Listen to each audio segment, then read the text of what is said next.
Hello students, this is Shuchi, your biology teacher. So बेटा हम बात कर रहे थे मेंडल लॉ के बारे में, जिसमें मैंने आपको बताया था कि मेंडल के टोटल 3 लॉज थे, जिसे कार्ल कॉरन ने बताया था कि ये लॉज हैं। वैसे तो ये पोस्टुलेट्स थे मेंडल के। तो उसमें से फर्स्ट लॉ हमारा था लॉ ऑफ डोमिनेंस, जो कि यूनिवर्सली एक्सेप्टेड नहीं था। क्यों नहीं था, इसका रीज़न मैंने अपने पहले वीडियो में बताया हुआ है। सेकेंड हमारा है लॉ ऑफ सेग्रीगेशन, जो कि यूनिवर्सली एक्सेप्टेड था, जिसे हम law of purity of gametes भी कहते थे। और हमारा थर्ड लॉ जो है मेंडल का, वो है आज का लॉ ऑफ इंडिपेंडेंट असॉर्टमेंट। ये क्या है, मेंडल का थर्ड लॉ है। और आप ये भी कह सकते हो कि ये भी यूनिवर्सली एक्सेप्टेड नहीं है। क्यों नहीं है, इसका रीज़न हम आपको आगे जाके बताएंगे। सबसे पहले तो हम बात करते हैं कि ये लॉ होता क्या है, इसका मतलब क्या है कि लॉ ऑफ इंडिपेंडेंट असॉर्टमेंट अगर आपसे पूछ लिया गया तो इसका क्या मतलब है, या इसको हम किस तरीके से डिफाइन करेंगे। क्योंकि मोस्ट ऑफ द टाइम जो हमारी डेफिनेशंस होती हैं वो पूरी थ्योरी से मैच नहीं करती हैं। यहाँ पे मैंने आपको जो भी ये डेफिनेशन प्रोवाइड कराई है, इसको हम पूरा एक्सप्लेन करके आपको बताएंगे कि इसका मतलब क्या है। तो आप इसको बहुत ध्यान से समझना और सुनना। देखो यहाँ क्या लिखा है, when two pure parent of contrasting character are cross the inheritance of one pair of character is independent of another. इसका मतलब क्या है आप समझो। ये बोल रहा है कि जब दो प्योर पेरेंट, अच्छा एक चीज और, मैंने आपको टर्मिनोलॉजी बताई थी कुछ कि मोनो मतलब सिंगल, डाई मतलब डबल। तो यहाँ पे देखो कह रहा है टू प्योर प्लांट ले रहे हैं हम, टू कैरेक्टर्स को आप अभी यहाँ पे लोगे contrasting character, two pure parent of contrasting. Contrasting का मतलब क्या होता है, अपोजिट होता है। अपोजिट का मतलब कि एक टॉल दूसरा ड्वार्फ, मैंने बताया था। तो ये हमने केवल हाइट के कैरेक्टर को लिया था। लेकिन लॉ ऑफ इंडिपेंडेंट असॉर्टमेंट में हम क्या करते हैं, दो कैरेक्टर को लेकर के चलते हैं। और इसी वजह से ये जो मेंडल का थर्ड लॉ है, ये एक्सप्लेन किया जा सकता है किसके थ्रू, डाई हाइब्रिड क्रॉस के थ्रू। मोनो हाइब्रिड क्रॉस के थ्रू हम इसको एक्सप्लेन नहीं कर सकते हैं। तो अब आप ये समझो कि ये डाई हाइब्रिड क्रॉस होता क्या है। देखो डाई का मतलब क्या हो गया, टू, और हाइब्रिड का मतलब क्रॉस, यानी कि मेटिंग कराएंगे हम दो डिफरेंट कैरेक्टर के प्लांट की। तो देखो यही लिखा है यहाँ, when two pure parent of contrasting यानी different opposite character are crossed, यानी कि हम उनका हाइब्रिडाइजेशन कराएंगे। The inheritance of one pair of character, inheritance यानी जो इनहेरिटेंस का मतलब क्या होता है, जो ट्रांसफर होता है एक जनरेशन से दूसरी जनरेशन में, यानी कि एक पीढ़ी से दूसरी पीढ़ी में।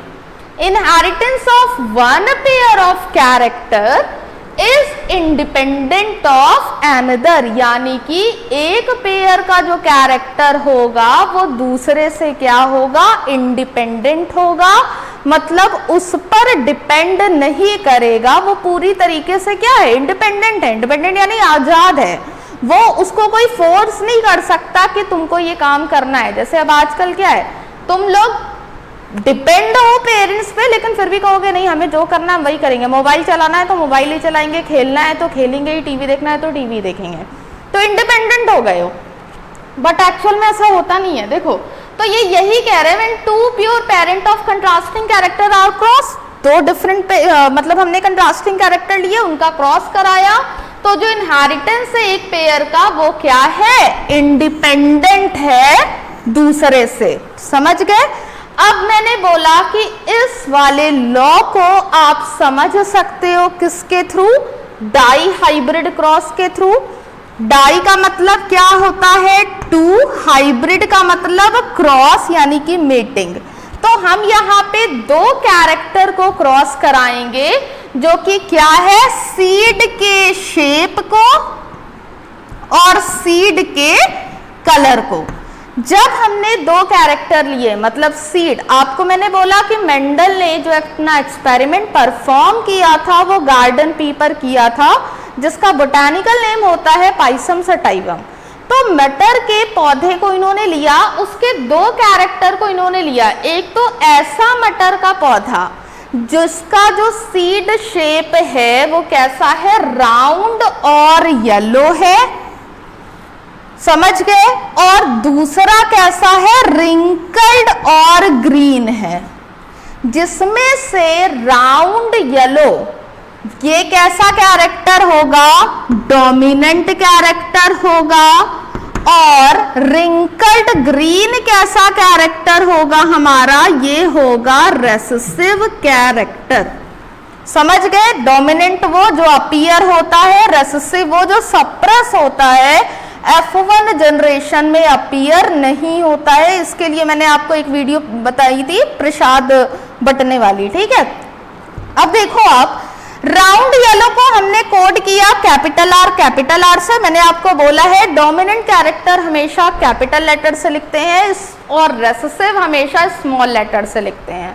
तो राउंड के लिए हमने क्या किया, कैपिटल R, येलो के लिए कैपिटल Y, हमें गैमीट्स क्या मिल गया, कैपिटल R, Y। समझ गए आप। यहाँ पे भी हमने क्या लिया, रिंकल्ड के लिए स्मॉल r, क्योंकि ये कैसे कैरेक्टर है, रेसेसिव कैरेक्टर है। और ग्रीन के लिए स्मॉल y, हमें गैमीट्स क्या मिल गया, स्मॉल r और स्मॉल y। अब हमने क्या किया, जब हमने इनका क्रॉस कराया तो हमको क्या मिलेगा, capital R, small r, capital Y and small y। और इनका क्रॉस कराने पे हमको कोई भी दूसरी चीजें नहीं मिलेंगी। क्या मिलेंगी, capital R, small r, capital Y, small y। फिर हमने क्या कराया, इनकी सेल्फ क्रॉसिंग कराई। सेल्फ क्रॉसिंग कराने के बाद जो हमें गैमीट्स मिले वो क्या मिले, capital R, capital Y, capital R, small y, small r, capital Y, small r, small y। या पुनेट स्क्वायर के थ्रू भी शो कर सकते हो, पुनेट स्क्वायर, जिसमें हम क्या करते हैं, पुनेट स्क्वायर बनाते हैं और फिर इसको डिफाइन करते हैं।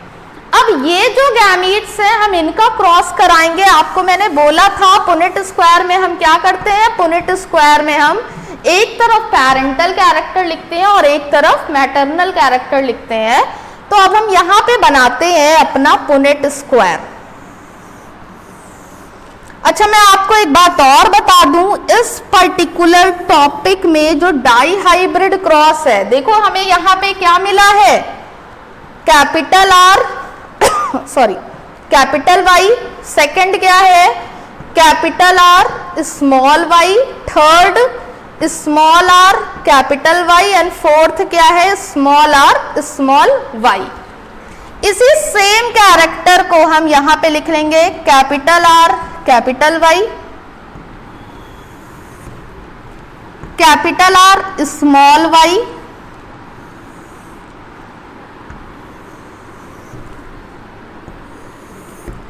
Then small r, capital Y and last हमारा क्या है, small r and small y। ये हमारा क्या हो गया, पुनेट स्क्वायर हो गया। अब हम क्या करेंगे, इनका क्रॉस कराएंगे। ये क्रॉस क्यों करा रहे हैं, ये हम डाई हाइब्रिड के लिए करा रहे हैं। ये क्रॉस बहुत इजी है, पता नहीं आप लोग को क्यों इतना टफ लगता है, आप इसको समझो। देखो यहाँ पे क्या है, जब भी हम क्रॉस कराते हैं, मैंने आपको बोला था डोमिनेंट कैरेक्टर को हम पहले लिखते हैं और रेसेसिव वाले को बाद में लिखते हैं। डोमिनेंट को क्यों पहले लिखते हैं, क्योंकि वो अपीयर हो रहा है, दिख रहा है। रेसेसिव वाला क्या है, उसके पीछे खड़ा है, ठीक है, वो दिख ही नहीं रहा है, इसीलिए। तो देखो यहाँ पे हमने क्या लिया, कैपिटल R, कैपिटल Y है, यहाँ पे भी क्या है, कैपिटल R, कैपिटल Y है। तो इसको कैसे लिखते हैं, देखो आप ऐसे लिखो इसको, capital R, capital R, capital Y, capital Y। समझ गए आप। तो हमें यहाँ पे देखो क्या मिला, ये राउंड के लिए था, ये येलो के लिए था, तो ये सीड कैसा हो गया, राउंड एंड येलो। नेक्स्ट क्या है, देखो यहाँ पे capital R, capital R, capital Y, small y। मैंने बोला है रेसेसिव कैरेक्टर सप्रेस हो जाएगा, शो कौन सा होगा, जो डोमिनेंट होगा। कैपिटल R में तो दोनों ही डोमिनेंट है, लेकिन Y में क्या है, इस कैपिटल Y डोमिनेंट है, स्मॉल y रेसेसिव है, तो अपीयर क्या होगा, ये राउंड के लिए है, ये येलो के लिए है, तो ये सीड भी कैसा होगा, राउंड एंड येलो। इसके बाद नेक्स्ट देखो, capital R, small R, capital Y, capital Y. फिर यहाँ पे देखो क्या है, राउंड कैरेक्टर डोमिनेंट है, ये वाला रेसेसिव है, अपीयर कौन सा होगा, राउंड, और होगा कैसा, येलो। लास्ट वाला क्या है, कैपिटल आर, फिर क्या है, स्मॉल आर, कैपिटल वाई और स्मॉल वाई। यहाँ पे भी डोमिनेंट आर है और डोमिनेंट वाई है, तो ये राउंड और येलो ही होगा। अच्छा एक चीज और, ये तो एक तरीका हो गया भाई, capital R capital R capital Y करके देख के हम किस तरह निकाल रहे हैं, लेकिन एक कॉमन सेंस की बात है भाई, अगर यहाँ पे कैपिटल आर कैपिटल वाई है तो इसका मतलब क्या होगा कि यहाँ जितने भी होंगे वो सारे डोमिनेंट होंगे, और हमारा डोमिनेंट कैरेक्टर क्या है, राउंड और येलो होना, तो ये सारे कैसे होंगे, राउंड और येलो ही होंगे। समझ गए आप। सेकंड पे हम आते हैं, देखो यहाँ पे भी देखो, अब ये राउंड येलो है भाई, तो यहाँ जितने भी होंगे वो सब कैसे होंगे, राउंड और येलो होंगे, क्योंकि ये अगर डोमिनेंट कैरेक्टर को शो कर रहा है तो मतलब ये जहां होगा वो दूसरे को तो अपने आगे आने नहीं देगा, क्योंकि यही इंटेलिजेंट है, यही सुपीरियर है। अब इसके आगे जितने भी आएंगे वो सब कैसे होंगे, सप्रेस होते जाएंगे, दबते चले जाएंगे, क्योंकि वो रेसेसिव कैरेक्टर होंगे। तो देखो यहाँ पे कैपिटल आर कैपिटल वाई और स्मॉल वाई, ये भी कैसा होगा, राउंड येलो होगा। फिर क्या है, कैपिटल आर स्मॉल वाई, तो ये कैसा हो गया, राउंड तो होगा लेकिन येलो ना होके कैसा होगा, ये ग्रीन होगा। राउंड तो है लेकिन कैसा है, ये ग्रीन है। क्यों ग्रीन है, क्योंकि इसमें कैपिटल वाई नहीं प्रेजेंट है। समझ गए आप। उसके बाद देखो क्या है, कैपिटल आर स्मॉल आर, फिर capital Y and small Y, ये भी किसके लिए है, राउंड के लिए, और वाई किसके लिए है, येलो के लिए है। फिर देखो क्या है, कैपिटल आर स्मॉल वाई, ये क्या शो कर रहा है भाई, राउंड तो होगा क्योंकि कैपिटल आर है, कैपिटल आर का मतलब यहाँ पे क्या है, राउंड है, तो ये कैसा होगा, राउंड तो होगा, लेकिन क्या ये तुम्हारा येलो होगा, नहीं होगा। क्यों नहीं होगा, क्योंकि यहाँ पर कैपिटल वाई नहीं है, जिसकी वजह से ये कैसा होगा, ग्रीन कलर का होगा।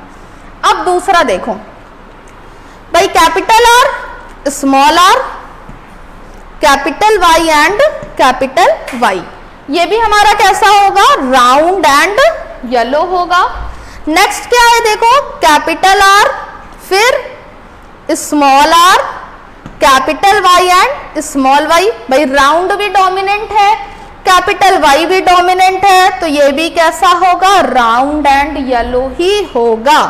फिर देखो नेक्स्ट क्या है भाई, स्मॉल आर है, यहाँ पे भी स्मॉल आर है, यहाँ पे भी स्मॉल आर है, ये दोनों में कहीं पे भी हमें राउंड दिखा, नहीं दिखा।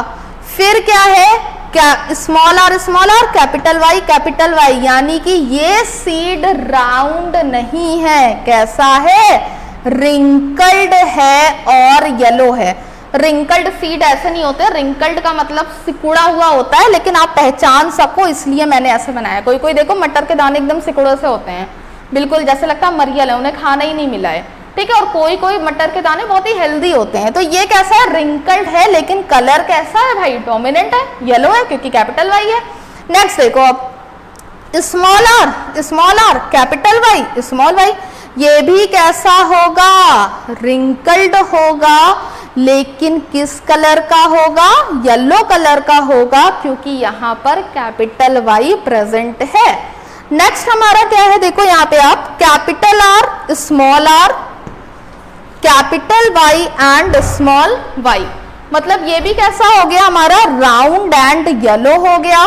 फिर क्या है देखो, capital R then small Y, मतलब ये राउंड तो होगा लेकिन येलो नहीं होगा, बल्कि किस कलर का होगा, ग्रीन कलर का होगा।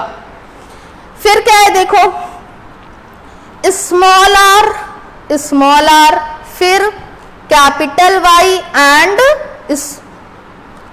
स्मॉल आर, ये देखो, फिर क्या है capital Y and small Y, यानी कि ये राउंड नहीं है, ये कैसा है, रिंकल्ड है, और कलर कैसा है, येलो है। अब लास्ट वाला देखो भाई, लास्ट में ये भी रेसेसिव है, ये भी रेसेसिव है, तो जब डोमिनेंट कैरेक्टर ही नहीं है तो क्या ये डोमिनेंट कैरेक्टर आपको दिखेगा, नहीं दिखेगा। यहाँ पे हमें कैसे दिखेंगे सारे प्लांट, रिंकल्ड ग्रीन दिखेंगे, क्योंकि भाई ये भी स्मॉल आर है, ये भी स्मॉल आर है, ये भी स्मॉल वाई है, और ये भी स्मॉल वाई है, यानी कि ये वाला जो प्लांट है एक तो ये रिंकल्ड है और ऊपर से ये ग्रीन कलर का है। समझ गए आप। अब दूसरा जो समझने का तरीका है आप उसको समझो। यहाँ पे याद रखना, जहां पे कैपिटल आर कैपिटल वाई होगा वो पूरा का पूरा डोमिनेंट होगा, यहाँ पे कैपिटल आर कैपिटल वाई है, ये पूरा का पूरा डोमिनेंट ही होगा। आप देख सकते हो ये पूरी लाइन कैसी है, डोमिनेंट कैरेक्टर की है, तो आप ये बिना सोचे समझे अपने आप बता सकते हो। अब हम बात करते हैं फिनोटिपिक रेशो के बारे में। फिनोटिपिक रेशो वो रेशो होता है जो अपीयर होता है, ये मैंने आपको बताया हुआ है। अब आप देखो यहाँ पे जो फिनोटिपिक रेशो है वो क्या दिखा रहा है कि हमारे कितने सीड राउंड येलो है, कितने सीड राउंड ग्रीन है, और कितने सीड राउंड रिंकल्ड है, सॉरी रिंकल्ड येलो है, और कितने सीड रिंकल्ड ग्रीन है। तो अब आप देखो खुद ही पहचान सकते हो। नंबर 1 ये आपका कैसा है, राउंड येलो, 1 2 3 4 5 6 7 8 9, तो 9 सीड हमारे कैसे हो गए, यहाँ पे मैं लिख दे रही हूं 9 सीड हमारे कैसे हैं, राउंड और येलो है। उसके बाद देखो 1 2 एंड 3 सीड हमारे कैसे हैं, 3 सीड हमारे हैं राउंड एंड ग्रीन। ग्रीन के लिए क्या कोड है, स्मॉल वाई का। उसके बाद देखो क्या है, ये क्या है, राउंड नहीं है, रिंकल्ड है, रिंकल्ड और लेकिन किस कलर का है, कैपिटल वाई है, यानी कि स्मॉल है। ये भी कितने हैं, 3 है, 1 2 एंड 3। लेकिन एक बेचारा हमारा कैसा है, ये रिंकल्ड और ग्रीन है, यानी कि इनका जो आपका रेशो आया, ये रेशो कौन सा है, फिनोटाइप है, फिनोटिपिक रेशो है, और ये कितना होगा 9:3:3:1, 9:3:1, 9:3:3:1। ये नीट के पेपर में भी पूछा गया है कि इसका डाइहाइब्रिड क्रॉस का जीनोटिपिक रेशो कितना होता है, तो ये आपको पता होना चाहिए। सॉरी, फिनोटिपिक रेशो कितना होता है ये आपको पता होना चाहिए। अब जीनोटिपिक आ गया है तो आप जीनोटिपिक भी सुन लो। जीनोटिपिक भी आप बहुत इजीली समझ सकते हो, लेकिन याद करने का एक बहुत अच्छा तरीका है, याद रखना 12 12 4 21 21, 12 12 4 21 21। मतलब देखो इधर यहाँ पे मैं लिख दे रही हूँ, देखो 12 12 4 21 21, ये हमारा जीनोटिपिक रेशो होता है और ये हमारा फिनोटिपिक रेशो है। ये कैसा है, जीनोटिपिक रेशो है, क्या है 12 12 4 21 21। तो समझ गए आप, ये हमारा क्या है, लॉ ऑफ इंडिपेंडेंट असॉर्टमेंट, जो किसके थ्रू एक्सप्लेन होता है, डाइहाइब्रिड क्रॉस के। डाइहाइब्रिड क्रॉस में क्या करते हैं, 2 कंट्रास्टिंग कैरेक्टर को, मतलब कि अलग अलग 2 हम ले रहे हैं भाई, एक सीड के शेप को ले रहे हैं और एक सीड के कलर को ले रहे हैं, इनको क्रॉस करा रहे हैं हम। इनको क्रॉस कराने के बाद हमें फिनोटिपिक रेशो क्या मिला, 9:3:3:1, और जीनोटिपिक क्या मिला, 12 12 4 21 21। ठीक है, 1 2 1 2 4 2 1 2 1, ये हमारा क्या है, जीनोटिपिक रेशो है। So it's all about the law of independent assortment. I just hope कि आपको अच्छा लगा होगा। जितनी भी चीजें आपको समझ में आई है आप उस पर अपना रिस्पॉन्स दे सकते हो। It's all for today. Thank you, students.